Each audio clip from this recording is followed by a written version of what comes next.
Hi everyone, my name is Hannah Turner.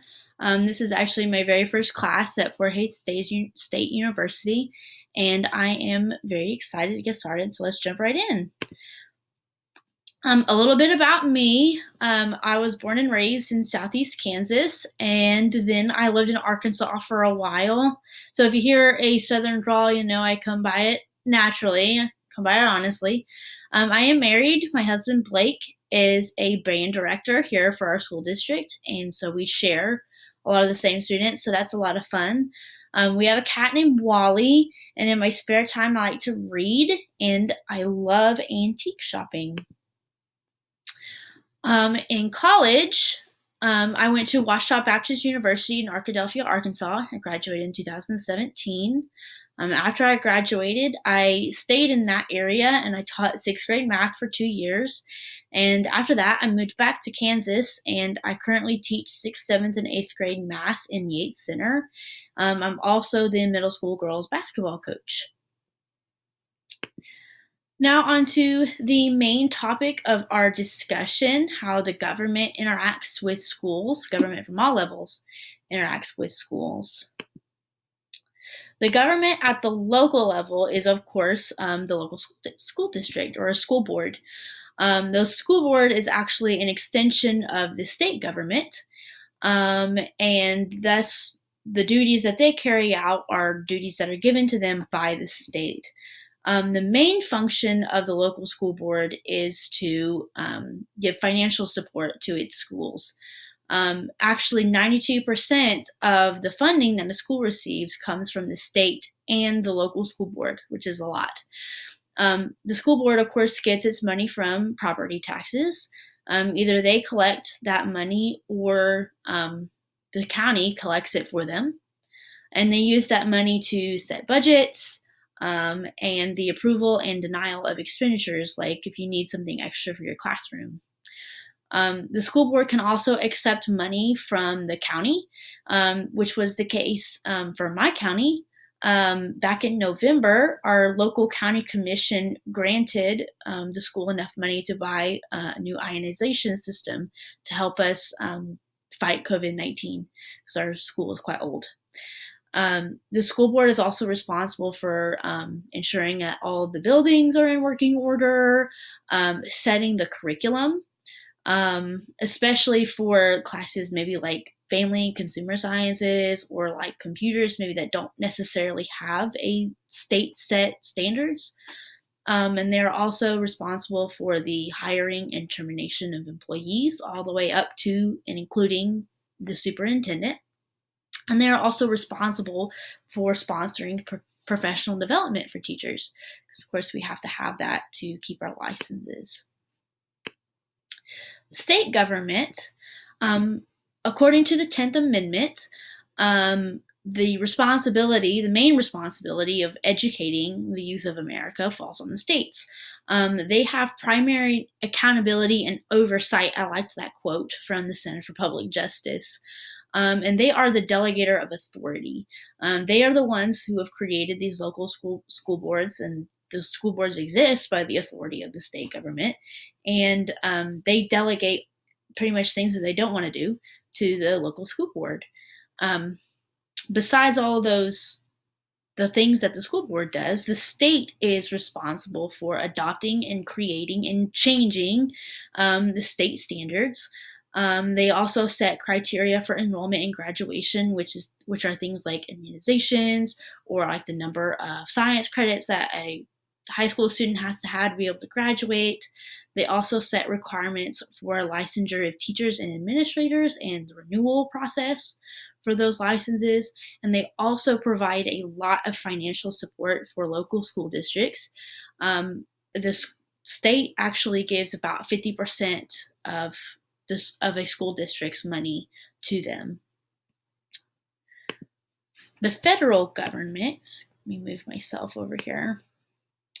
The federal government historically didn't have a lot to do with education. They originally started out as giving out land for land grant colleges, such as Kansas State University here in Kansas. And they also collected information to aid states, which of course they still do. It wasn't until the Cold War when the government started comparing American students to international students and President Johnson's war on poverty that the government took a more proactive role with the Elementary and Secondary Education Act. And that act has been reiterated several times over the course of since it started. Currently, the federal government provides a lot of conditional funding, and the purpose of that is to keep states and school districts accountable to the law and accountable to maintaining high standards of education, specifically with those achievement test results, those lovely, lovely state assessments that we have to take at the very end of the year. The federal government is also responsible for those lovely student loans, Pell Grants, and work studies.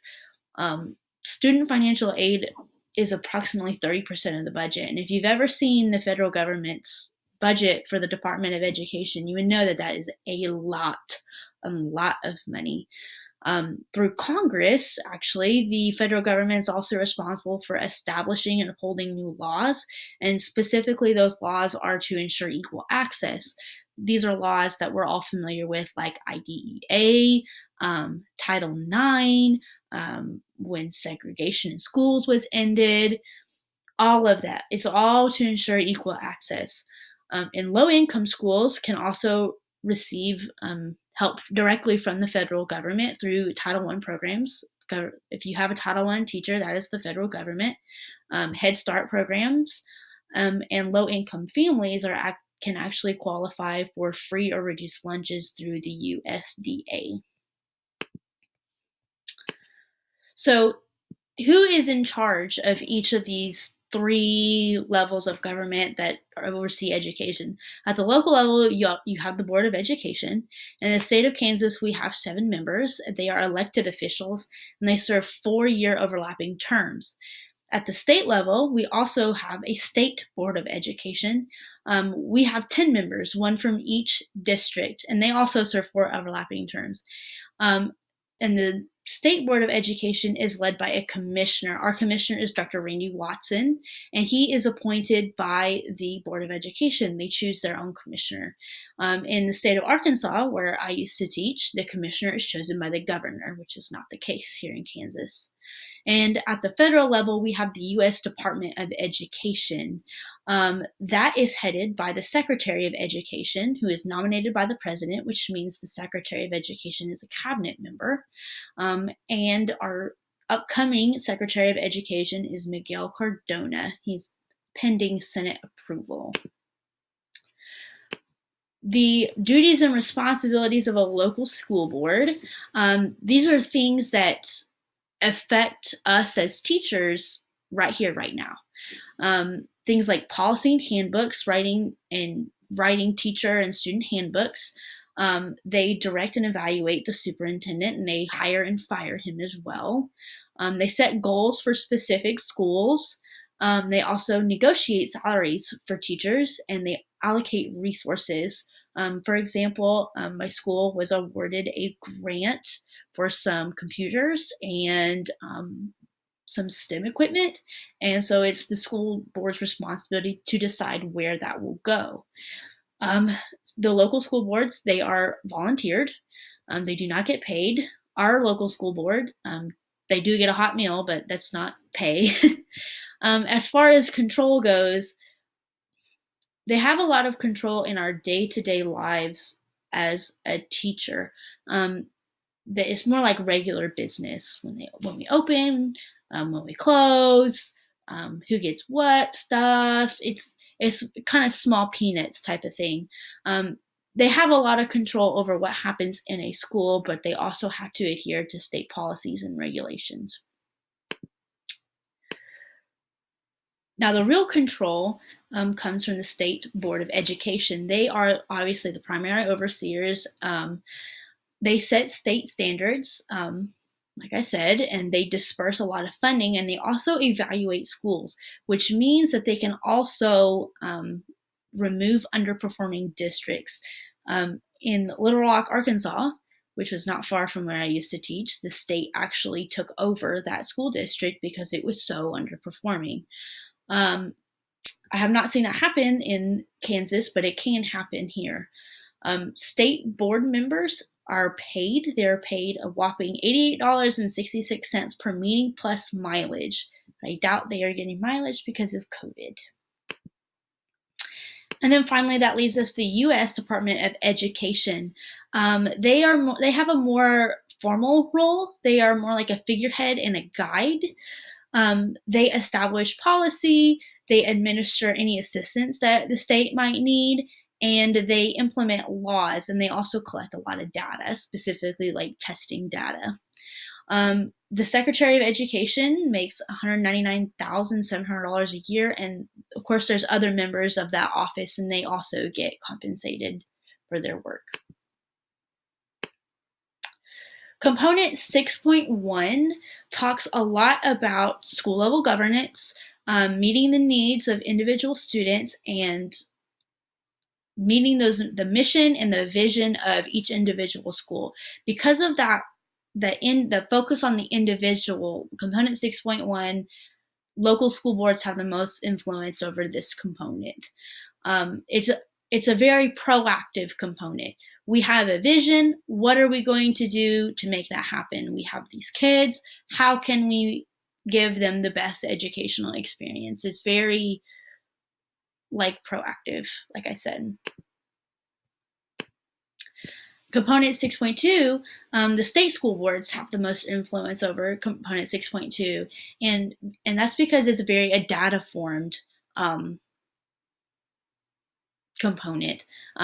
Everything, all the decisions, the reflections, and the evaluations, and how to improve schools is data informed. The state collects a lot of data on each school district, state assessments, obviously, and it's all geared towards making all the schools better. This is a bit more broad than component 6.1. And so that leaves the U.S. Department of Education has the most influence over component 6.3. And the phrase that stuck out to me the most is implement laws, rights, policies, and regulations. This component is more reflective and reactive in nature, and actually the first word of that component is reflection. They are very influential with policies, and all those policies, like I said earlier, ensure equitable access. The U.S. Department of Education kind of feels like a teacher on recess duty. Like the teacher will let the kids, like the states in this case, play how they want to play until someone cheats or someone is left out. And that is when the teacher steps in and changes the rules. This is how we're going to do it. It's very reactive. There's a problem now, here's how we're going to solve it. So how does all of this work together?